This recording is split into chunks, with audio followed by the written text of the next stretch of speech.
Fort Ticonderoga is honored to receive a grant from American Heritage Chocolate to implement Taste of Liberty to transport our visitors to one of the many chapters in our story through food. Americans arriving to Ticonderoga during the Revolutionary War already appreciated this as a historic place.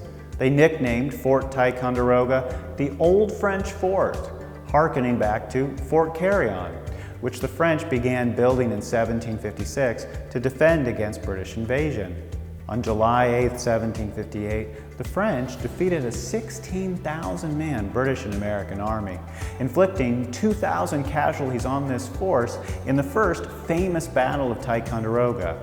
This battle and the British victorious capture of Ticonderoga were still in living memory for many Americans who served at Ticonderoga in 1775. Ethan Allen, Benedict Arnold, and the Green Mountain Boys captured British-held Ticonderoga on May 10, 1775, opening the Revolutionary War chapters of this place. The Northern Continental Army launched their campaign for Canada from Ticonderoga that same summer. The shattered remains of this force returned to Ticonderoga as the Continental Congress released the Declaration of Independence in July 1776. Americans at Ticonderoga achieved a miraculous turnaround, rebuilding the Northern Army and halting the British on October 28, 1776. Yet, the following July, the British succeeded in recapturing Ticonderoga, only to blow up this fort when they evacuated north on November 8, 1777.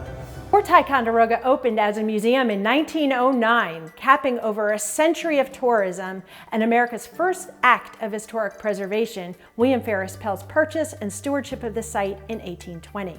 We continue this legacy of preservation and education as we inspire new generations through America's 250th.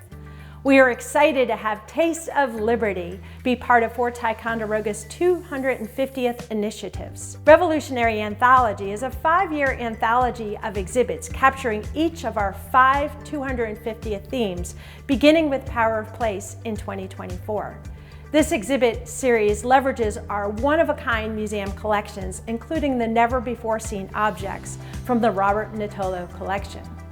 Real-Time Revolution is our innovative approach to the 250th anniversaries, not simply the Declaration of Independence, but the entire period from 1774 through 1777. Each day we bring to life in real time what happened 250 years ago.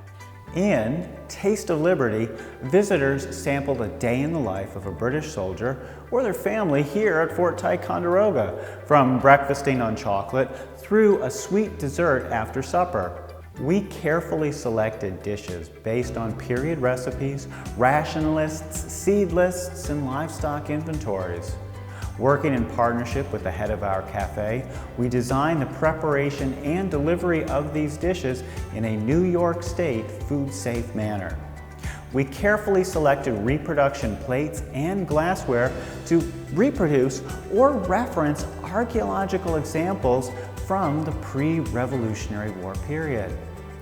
We delved into the long trade networks and transportation that brought commodities like chocolate to Ticonderoga, selecting compelling period images to capture this. We used the great room of our Mars Education Center with its clean, modern surroundings and audiovisual capabilities.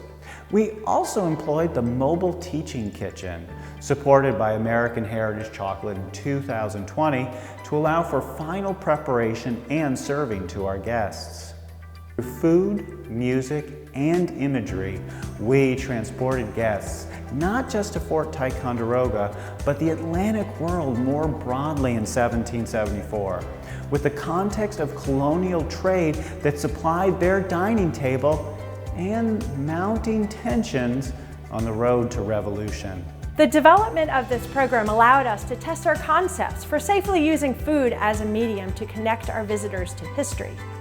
Moving forward, this experience will allow us to bring visitors culinarily into the next chapters of our evolving real-time Revolution programs through 2027. We are honored and grateful for the support of American Heritage Chocolate in testing these concepts and adding flavor to our portrayal of 1774.